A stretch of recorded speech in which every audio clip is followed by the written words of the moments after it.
Good evening, everybody. The Lowell City Council Substance Abuse Subcommittee will hold a public hearing. Today's date is May 5th, 2015. Roll call, please, Mr. Clerk. Chairman Belanger. Here. Council Mercia. Council Rourke here. Two present, Chairman. Two present. Thank you very much, Mr. Clerk.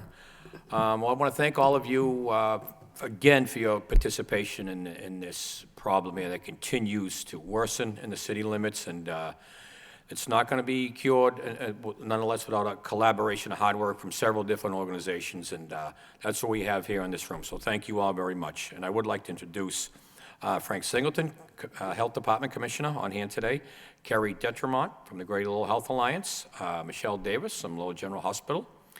From Trinity EMS, we have Principal John Chumley here, along with John Kelly. And we're also in the presence of Chief. Thank you very much, Chief, for coming here today. Commissioner Singleton, I think I'll hand the torch to you. Give us an update of where we, what's our last update? I believe was late March, early April, and this is a horrible, horrible problem. And let's know give us, please. I guess we're looking at April's status at this point, if you don't mind. Actually, we're now, this is exciting, actually. I'm not sure people are aware. The state and we historically have done a death certificate review every year since 2008 in Lowell, but that's often takes almost a year to get final autopsy information and the like, and it's deaths. This is real-time information from Trinity. They just figured out how to do this, and it's exciting. We're getting real live overdose deaths, not resulting in death, usually. So these are showing the epidemic, and it's showing that by mapping, as you look at the package, where they actually are occurring, and often using what we call heat maps or hotspots, which Mr. Kelly can explain further. You can see it shift at 10 o'clock in the morning, it may be in one part of Bridge Street, and 10 o'clock at night, it may be in lower downtown. But clearly, it shows that this is over the city. There's also a neighborhood map showing every neighborhood in Lowell is impacted to a greater or lesser extent. Et cetera. So this epidemic is touching everybody. It's no longer the bad part of town you go to. That's where things are happening. It's happening around, and it's increasing in magnitude. We're getting more. The overdose rate the first 3 months of this year was almost double the first 3 months of the previous year. So, in fact, do we have, yes, we do, good. Because again, the DA's also been doing some stuff with the opioid information with the task force, and there was a very, very interesting meeting we had at the hospital yesterday for 2 hours with Marion Ryan and the task force that she's going to go over with as well, with her data from Middlesex County, which has the most deaths of all the counties in the state. So we are at the center, or the epicenter, if you will, of the epidemic.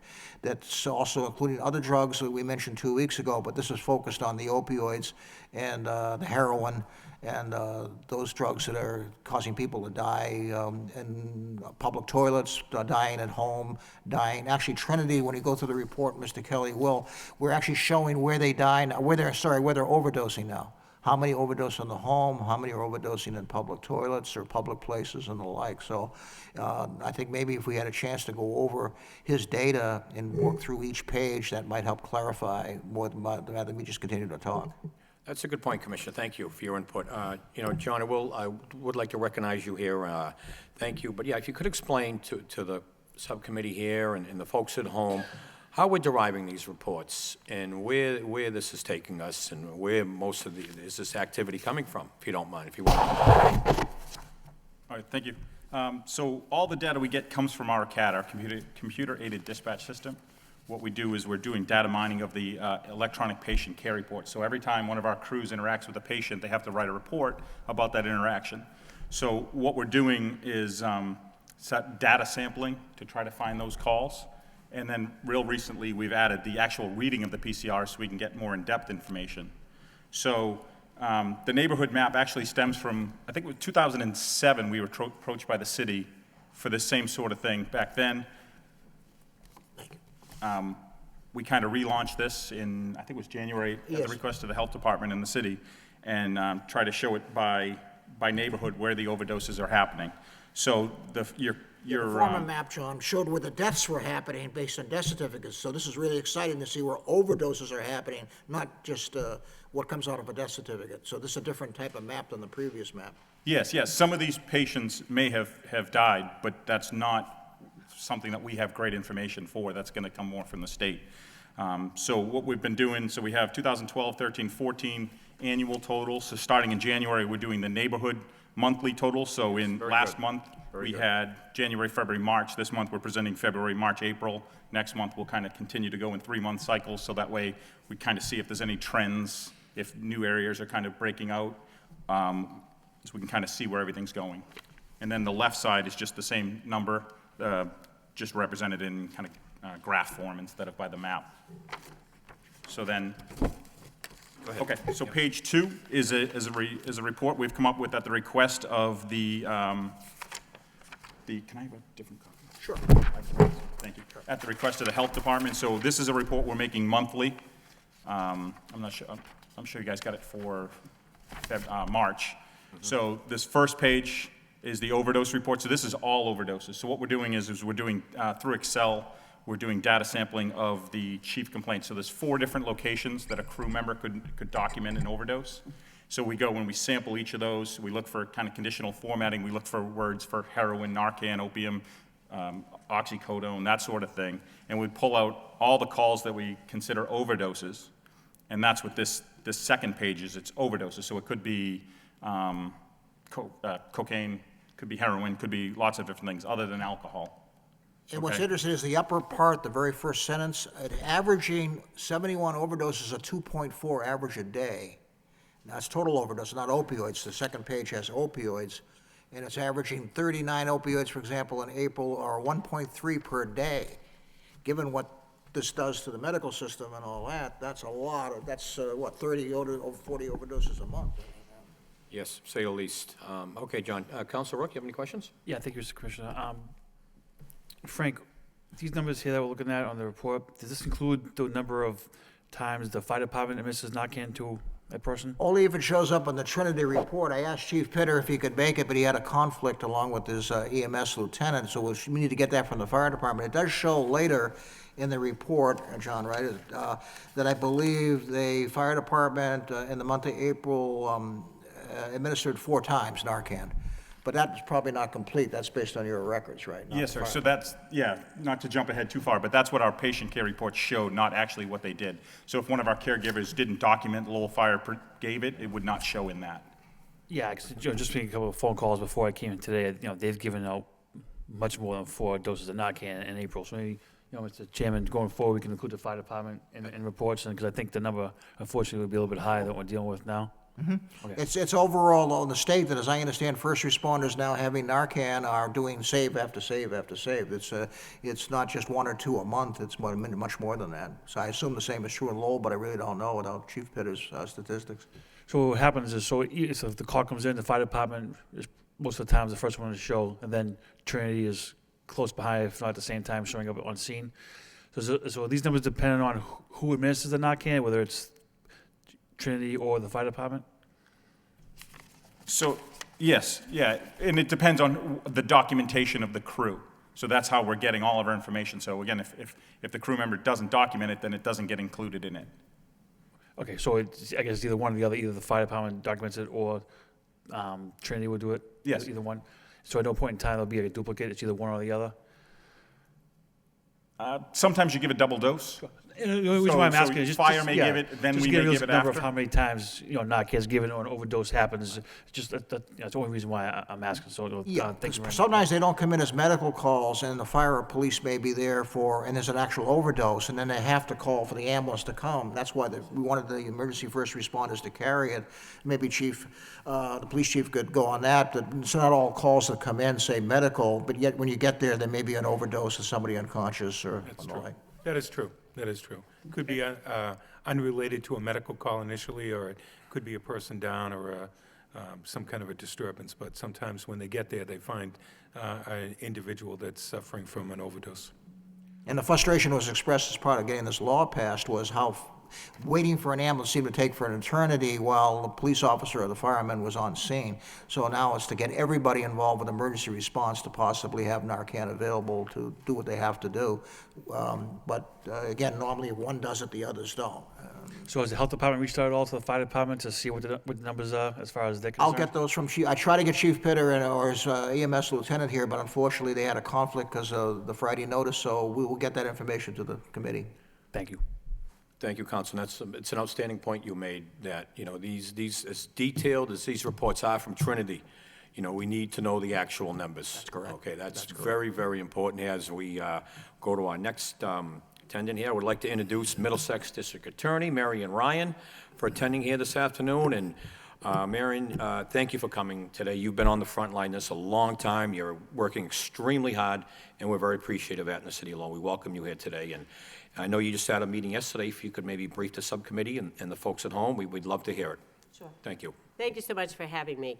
As you point out, we have, with our partners, including law enforcement, the health department, ambulance, fire department, all of the partners in Lowell have really been an exemplary situation where we've had that kind of cooperation.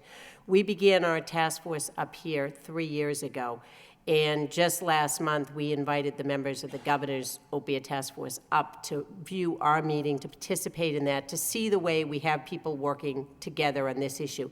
As a result of that, they invited me to come in on Friday to speak to the whole group and talk about what we've been doing up here. And you have a summary of that in your packet, this blue-headed sheet. I believe it's on the right-hand side of your packet. The multi-pronged approach really summarizes what we've accomplished up here in terms of the task force.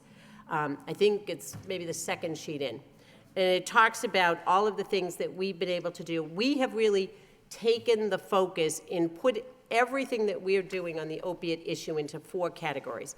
One being the prevention and education piece, the piece of getting drugs off the street, the prosecution of dealers, the legislative piece. So we're really dividing our work up into those efforts.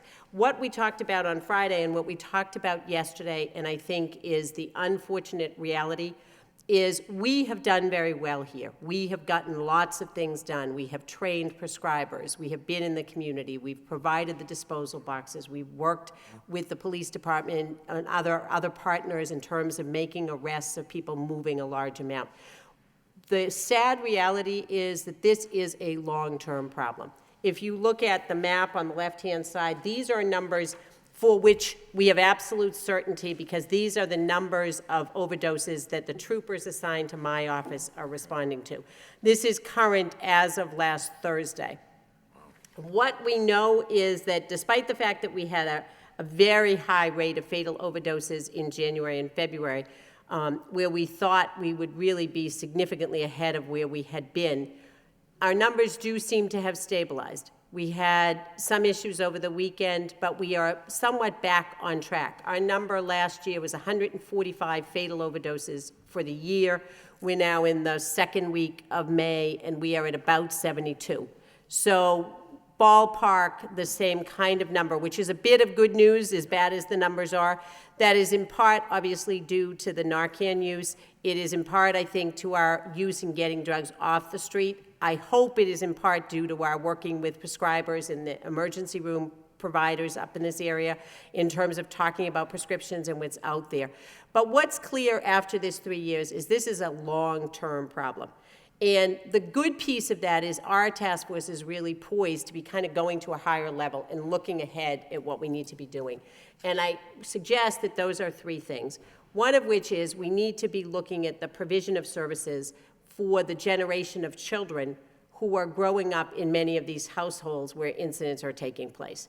So we know 3 things. We know that there is a genetic predisposition often towards an addiction. We know that children who are in these homes are seeing some of this behavior as, quote, normal behavior. And also, given what they are seeing, we've had, unfortunately, a number of calls where we've responded to an overdose, and there are children there. children old enough to see and appreciate what's happening. So those children dealing with the trauma of all of that, there's going to be a tendency to deal with that by medicating.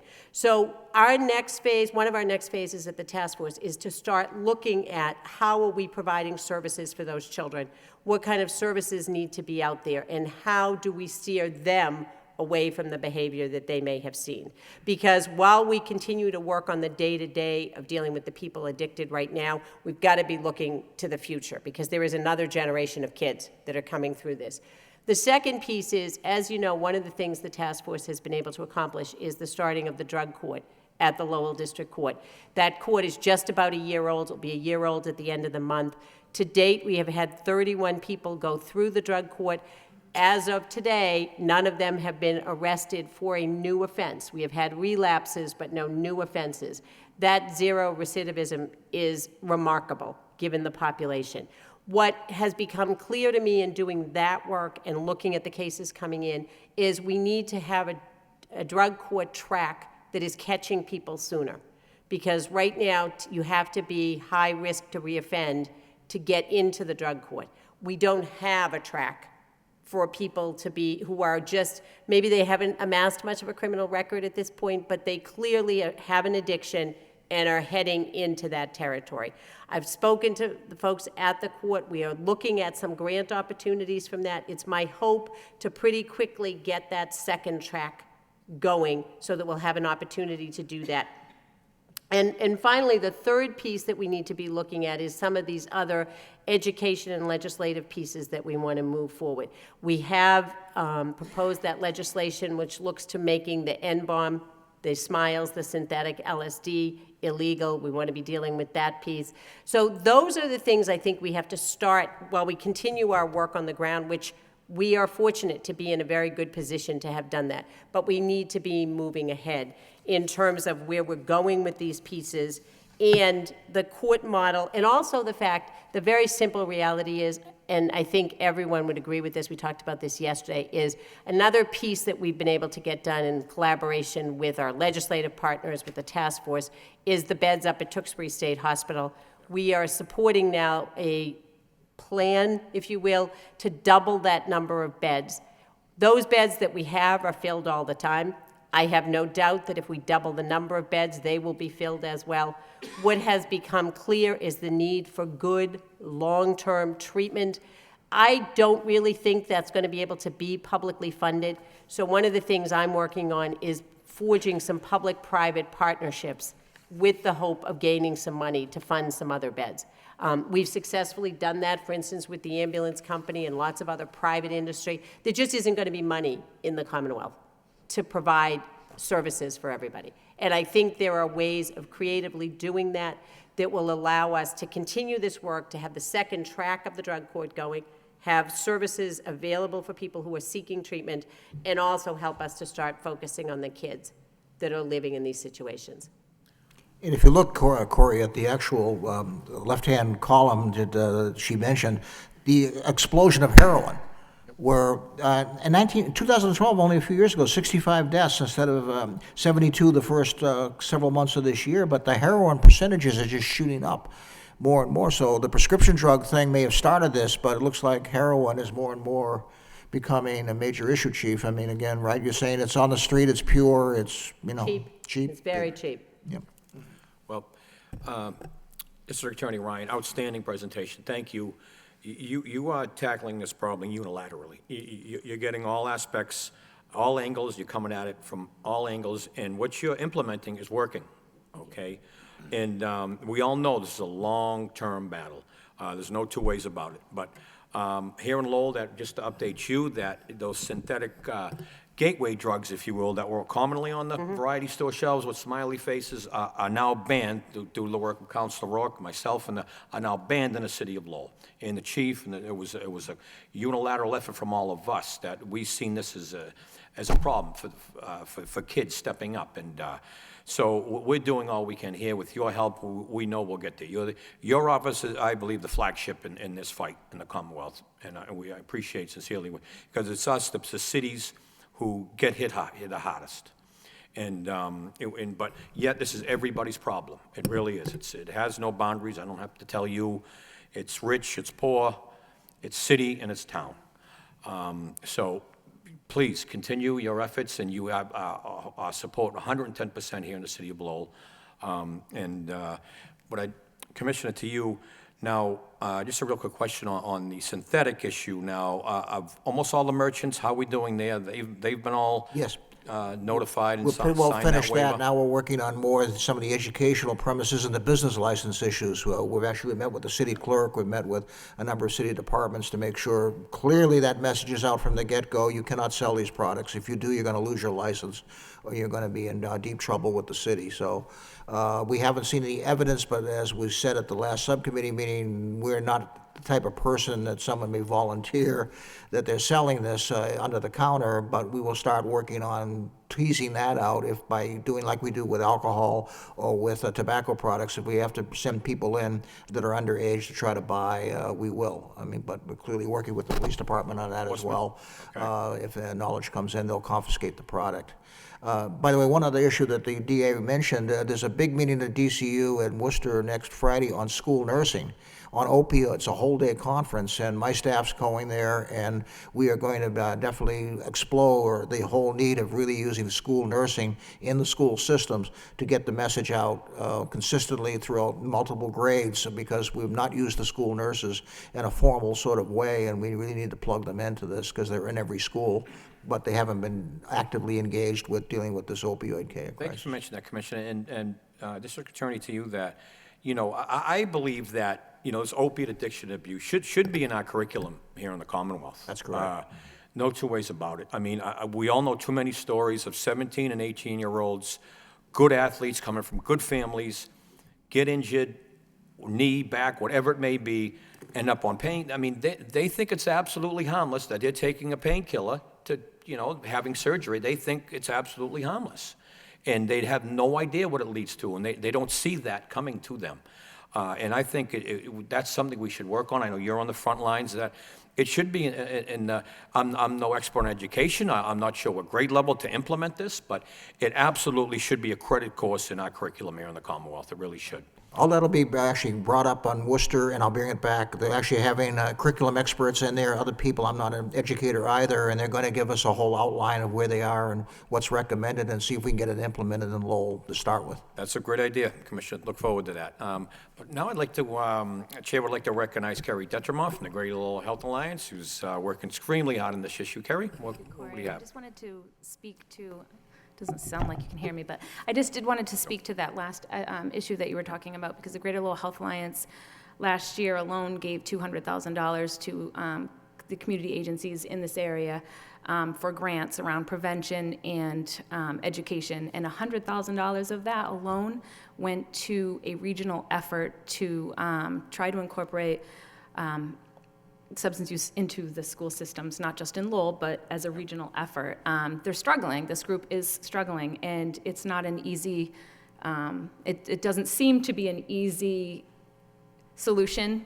You would think that there would be open arms to Are you adding trying to this. say it's not been well received? Is that what? Well received is probably a better word. I think some towns are better than others, but there's the MCAS, there's the very little time. They're struggling with how to get this health education addition into the schools, even if we're offering to buy the curriculum, train the teachers, it's a barrier. So It's one reason why we're trying the nurses who are not teaching to be able, and they won't be a substitute for having a curriculum, but it'll be at least a start to get people that we control into doing something with drugs that aren't going to be bound by these time constraints with teaching to the tests and so forth that go on with the other side.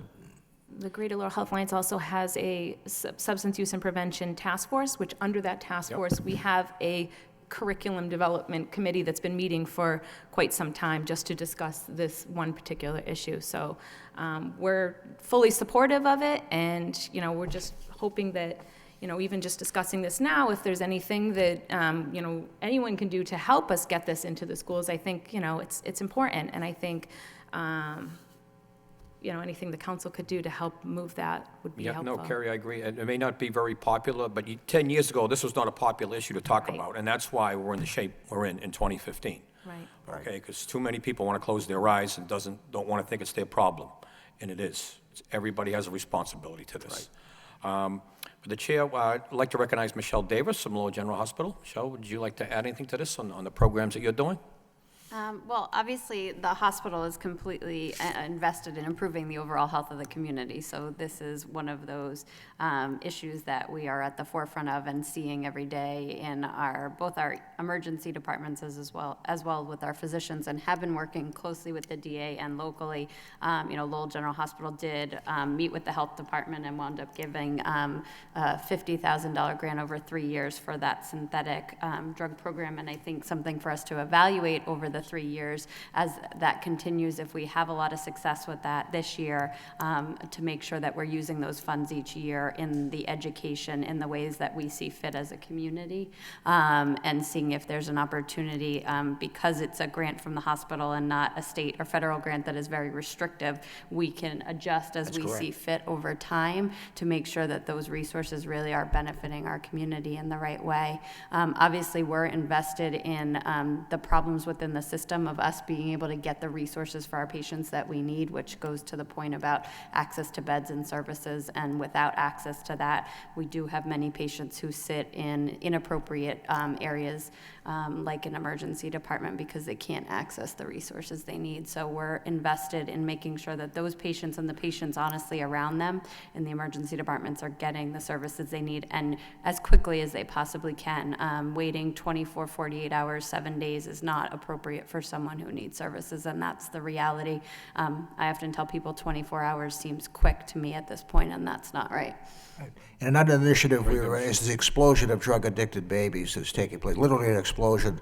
And it creates major medical problems, major family problems, and we're going to look at an initiative dealing with that, because clearly that's a relatively new development. There's always been some, but it's now the numbers that just seem to be mind-boggling to me, looking at the state statistics on drug addiction among newborn infants, or even the recent death in Lowell of a very young child due to a drug problem. So, this is hitting all ages, all groups. Absolutely. Well, and Commissioner we are Barb. attempting to use that, as you can see in the materials. One of the things we've been doing as an outgrowth of our Safe Babies, Safe Kids Task Force is to develop a substance-exposed newborn program. We launched that about a month and a half ago with our partnership with Melrose Wakefield Hospital, which, to give you just an idea of the perspectives, Melrose Wakefield, which is by no means our largest birthing hospital, delivered 60 substance-exposed newborns last year. That's 5 a month.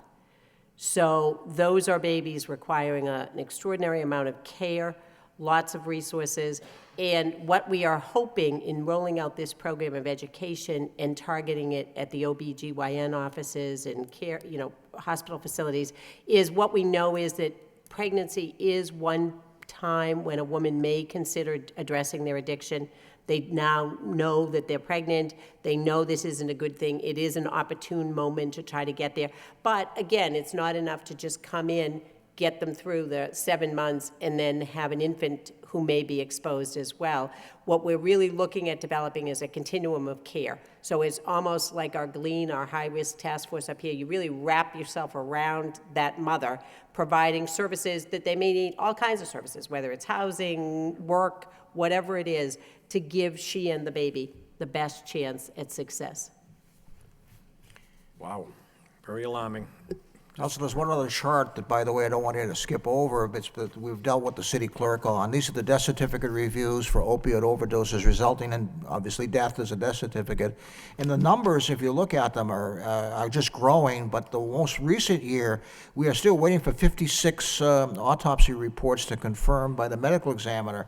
But we're seeing deaths like in 2011, 34, 2012, 23, 2013, 28. If half those 56 pending add to the 23 that we've already confirmed, we're going to have close to 100 people.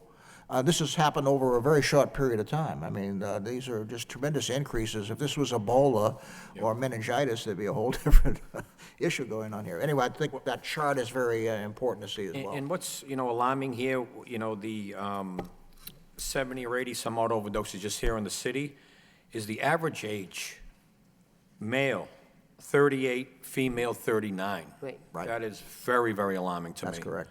And Does it's been anybody multiple have- times they've overdosed before they finally, not succeeded, but they spun the Russian roulette cylinder one more time, and this time they didn't make it. Well, it also speaks to the quality of product that's on the street, because what we're seeing, and you're right, the numbers are going up. I mean, we're having a number of overdoses of people in their 50s. So these are individuals who, for lack of a better word, are experienced users, procuring what they're used to using, and then because of the strength of the product, not being able to survive using it. So, as we continue to say, whatever stereotype you may have about who's addicted and who may suffer an overdose, it is being shattered by the facts of what we're seeing. Wow, thank you. And to you again, Marion, please, now, as far as healthcare for this issue now, it seems like, more and more healthcare facilities are opening up, Tewksbury and whatnot. But how about more of that, you can attend without needing a Cadillac health plan, if you will? I know you mentioned before, there's simply not going to be enough money in the Commonwealth to aid all these people. So what's the long-term initiative or plan here to get them help? Someone's off the street, or whoever, on these streets, just blocks away, how do they get help? Obviously, they won't have health insurance or employment, so how do we address that?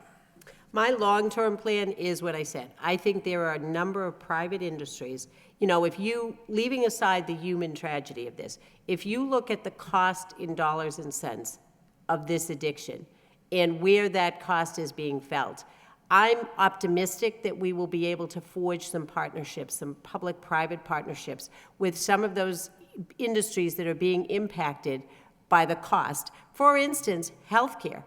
I think when you look at the cost in dollars, for instance, just these children that we're talking about, the substance-exposed newborns, it is costing hospitals and other health facilities an enormous amount of money, much of which is probably not being reimbursed. So that, I think, is a fruitful ground for trying to negotiate some semblance of some of that money going to treatment beds.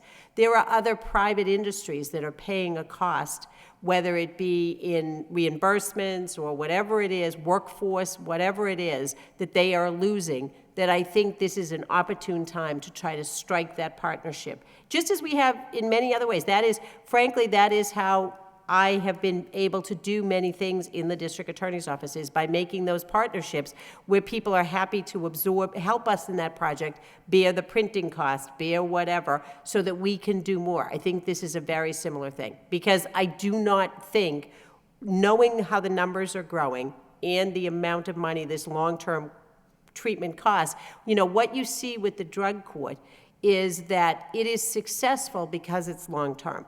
And we have to be sophisticated enough to recognize that people are going to relapse.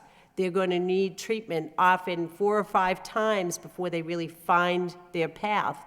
Those dollars are just not in the public budget. So we really have to be thinking outside the box to solve that long-term issue. No, absolutely, and I think you are. I think you're onto something that could ultimately be the solution here, and it's like anything else, comes down to money. It really does. This is outreach. This is a combination of a lot of things here. Counsel, anything to add? Thank you, Mr. Chairman. Madam Dean, thank you for being here tonight. And a quick side note, working at the courthouse, Mr. Manu and his staff are terrific over there, and they are a partnership in this with probation and with the police. But getting back, the state police, do they carry Narcan? Some of the road troopers do. For instance, the troopers assigned to my office were usually responding afterwards, do not.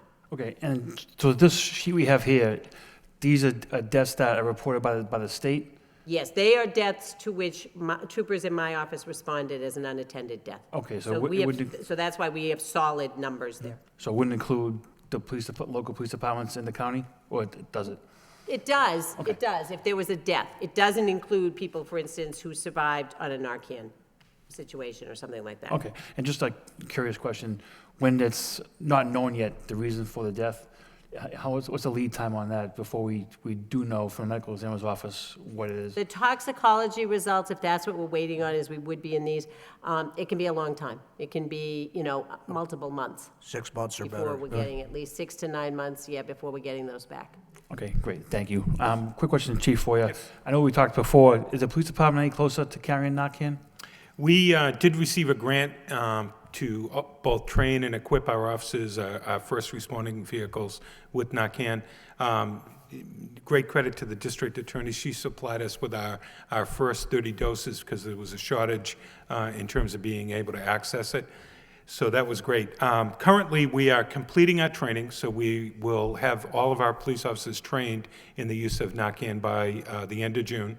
And we are in discussions with both of the collective bargaining units in the department over, carrying the Narcan. They've indicated they'd like to discuss it. And so at this point, the city, the law department, and myself, we're discussing it with the two collective bargaining units. Okay, because I remember going through the fire department. The fire department, I believe, is carrying it. Yeah, They have been there was for no sure. issue at all contractually, they just Right. decided to pick it up and go forward. That's right. Hopefully the hope of the police department as well. That's my hope, and I'm optimistic that we'll be able to navigate around this issue pretty quickly. They have some concerns about liability, but there's a provision in the statute that allows for a Good Samaritan provision to the carrying and use of Narcan, and essentially, as part of the training, which I have completed too, if used in accordance with the provisions, it really does no harm if you give it to somebody that doesn't need it. So, Great, thank you. And then, a quick question for Michelle.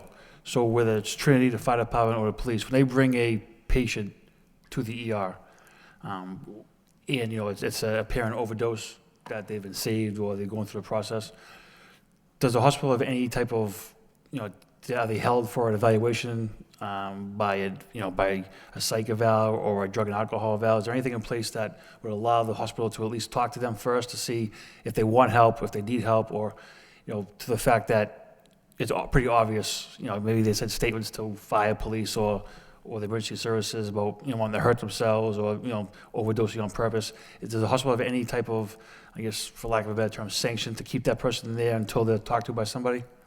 I don't know the exact clinical pathways that we have because each individual has a different situation based on what they came in, their medical condition. Clearly, we are evaluating all patients for both behavioral health and medical health situations.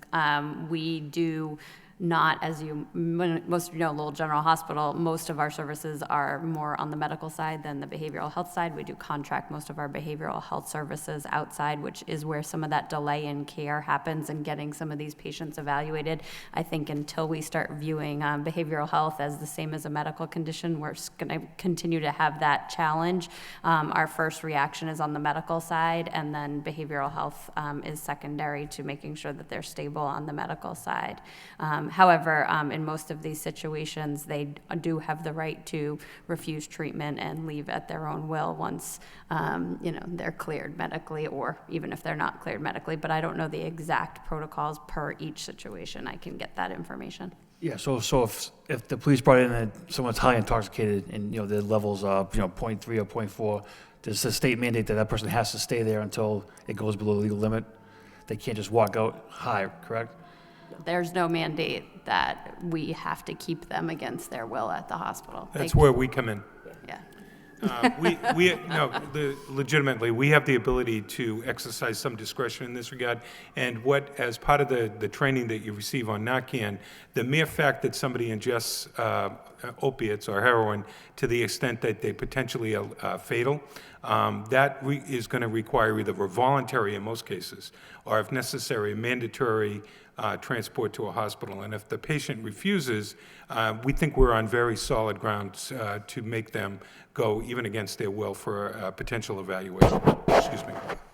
Because of if you think of it logically, they've taken this drug to the extent that potentially they've committed, almost like committing suicide to their own detriment. And so they need to be evaluated. And if they refuse to, our protocol is not to let them walk away, at least in the field. Now, once they get to a medical facility for further evaluation, that may change. But I think the first thing is to get them there. And so, Michelle, sorry, one more real quick question. Is there a on-staff psych clinician or advocate at the hospital that's there for these type of situations where once a person is medically cleared and there's obviously a mental health problem, is there someone there that can evaluate somebody first before deciding what the next step is? We have behavioral health resources in the emergency department. Do we have expert substance abuse counselors at all times? No. And again, I think it really varies person by person and what the situation is and how willing they are to accept any conversation or counseling. So if a father or a mother brought in their son or daughter who's 18, 19 years old, and they've given them Narcan or whatnot, and they say, "Look, my kid needs help," are there services in place at Lowell General that can do that? Well, if they're 18 or 19, they're an adult, so it's really going to Nothing really. depend on them. I understand. Yeah, thank you. There is legislation that's been proposed this session that would mandate more of a review of that, really strengthen what essentially now is the parent in that circumstance with the 18 or 19-year-old, their only real recourse would be to try to file a Section 35 and have somebody evaluate their child and determine that they present a danger to themselves or to someone else. So and that is the biggest frustration. I'm sure that you get the phone calls that we get, which is, I'm the parent, my child is doing this, what do I do? That's a pretty high standard. This legislation that's pending, there are several bills. If some combination of that should pass, that probably would change that process. So would ER doctors at Lowell General, would they file Section 12s on somebody coming in to force them to get evaluated before leaving? I'm not sure. Okay. One thing, by the way, we're preparing for the Lowell Journal. You don't know it yet because we haven't actually discussed it, but we have left a sheet of paper on your desk, which is a list of actual resources. We're now putting this into a laminate card through the state grant, where we hope to be able to get these in the emergency rooms and, easy information. It lists all the particular types of facilities out there, their phone numbers and the like. So at least this material will not be unavailable to someone in crisis who's sitting in a chair in the emergency room. They can actually give them these, and hopefully they'll keep them as a resource. So we just started paying for that, and we're about to disseminate those in the next couple of weeks. Great thing. Okay, thank you, excellent. To Council Rourke made some excellent points now. I guess, John, this would be to you as a first responder. Now, you respond to a call, and it's an overdose case, and you administer Narcan. Now, are you required to take them to the hospital? Because I'm thinking the answer is no, because you said have stories in the back, weeks ago that in some cases you're going back again for the same individual hours later. So what is the policy there? So if you administer Narcan, they're up and at them, and I understand very ornery at times when when you administer this and they're free to just go. Is there any requirements? How does that work? You go to the. Again, I'm Rick Barry with Trinity Ambulance. We're not able to take somebody against their will to the hospital if they're alert and oriented and they can understand the ramifications of the danger of refusing care. So once someone's been administered Narcan and they've regained consciousness, they can make the conscious decision to decide not to go to the hospital. We cannot take them against their will. No, okay, all right. Go ahead, John. When I looked at the data, we looked at transport rate and everything else. We transport the overwhelming majority of the patients, and whether it's the patient wanting the help or, as the chief said, the officers persuading the patient, they have a couple different choices and we're the best one. The majority of them do end up going to the hospital. Okay, and when you say majority, is that 50% and above, or what's your estimate there, John? I'd say it's probably higher than 75. Oh, okay. After we finish, I have the data. I can run it for you real quick in between if you'd like. Okay, all right. So it's over 75% that you do end up in the emergency room or hospitals. Okay, well, that beats being on the street, that's for sure. I know there's no requirement, and you guys are not policemen, you're EMTs. I get it, but I just don't agree with just, okay, you can, and I'm not saying you're doing that, I just think they ought to be for an evaluation one way or another. Maybe that's a better step to getting them help at the same time. Maybe that's something we need to recognize and work on, guys, but thank you for your hard work. Anybody else got anything to add? Counselor, you good?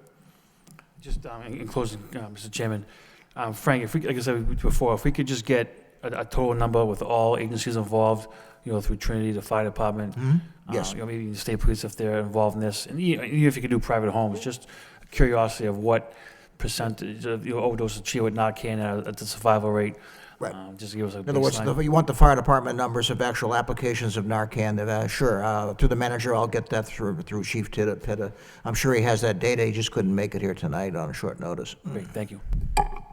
Yes, it's a Good point, Counselor Rook, because, again, we need actual data. I know we got a lot of different reports that are extremely detailed in days of the week, neighborhoods, male, female. I mean, these are broken down immensely, and that's the tribute to you, Trinity, and the work you're doing there on the street to combat this. But, you know, it's up to us with the elected officials, and you know, it's a team effort here. So I would like to open up to the public. Is there anybody in the public who'd like something to say? No? Well, thank you. Okay, well, anybody, Chief, anything to add? Mary? No, thank you very much for having this forum. I think this is a critical element to try and focus attention on the issue, and I know they've done that at the state level with the Governor's Task Force, and as we know around the greater Lowell area, the district attorney has been tremendous in this regard, really in a leadership capacity. So I applaud the council putting this in the forefront. This is exactly what needs to happen so that everybody in the community understands the scope of the issue and how devastating it can be on the community, and what everybody's collective and collaborative efforts are to trying to address it. And you're absolutely right, Councilor, and the district attorney and everybody else. It's a long-term issue. It'll be here for quite a while. Oh, no doubt. And, you know, we're doing our weekend at a local level here, and, but without the district attorney's hard work, she's certainly on the front lines, and it's been a collaborative effort here in the community, you know. So, Ryan, to you, anything the final? No? Just that, you know, I know it seems discouraging. We look at these numbers, we're going to be looking at it for a long time, but it really is to Lowell's credit, the collaborative effort that has happened up here. And that this is now being called the Lowell model on the state level, because we have made great strides up here. And I think people are well served by the delegation, the local elected officials, certainly law enforcement, the hospitals, the health department. There has been nothing we have asked or proposed that we have not had support from. So that is a great tribute to the community. Wonderful. That's a tribute to our delegation, in particular Representative Golden, who was traveling, was unable to make it today. He's been talking about this a long time when it wasn't popular to talk about it, and proves long-term that he was right. And so, Chief, to you, I guess, besides beds, I mean, we need more beds. There's no two ways about it. And I've been to opiate forums all over the Commonwealth, in Boston with the governor, lieutenant governor, and they've heard the pleas. They know that. But besides, you know, the lack of beds we have in the area, what else do you think that, you know, this would really give us, you know, some really fighting power on this issue? Well, I think exactly what we're doing here today, discussing it in an open forum, getting the message out to the community. Many of the things we have already discussed. I can tell you from the police department perspective, we're trying to address focusing our attention on the dealers to try and, that's our specific role. That's part of this, for sure. That's the role that we can fill that really nobody else at the table can.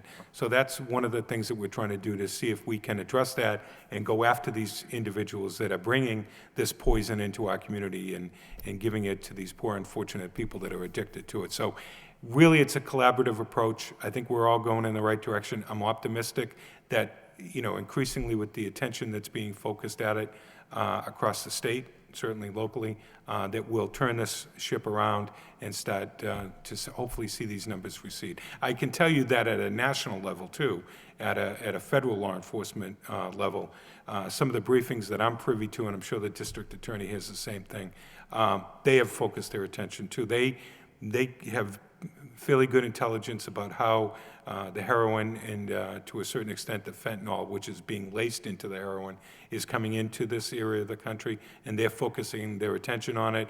And I know that you recently, people in your office had a very significant seizure, and I know that there's many investigations in the pipeline. So, great. Well, thank you to you all. We all have our own jobs on this issue, that's for sure. And it's been a great effort, and hopefully, you know, as the district attorney mentioned, the numbers, you know, slightly more than last year at this time, but at least it's not doubled or tripled, which the way this thing was heading for many months and many years. So that's the hard work. Contribute to you, Marion, all the hard work from everybody. So I do. In closing, I don't think anybody else has anything to add. So thank you all very much for what you're doing in this, and we'll be, I think, seeing a lot of each other in the coming months. Thank you very much. Motion to adjourn? Second. Meeting adjourned.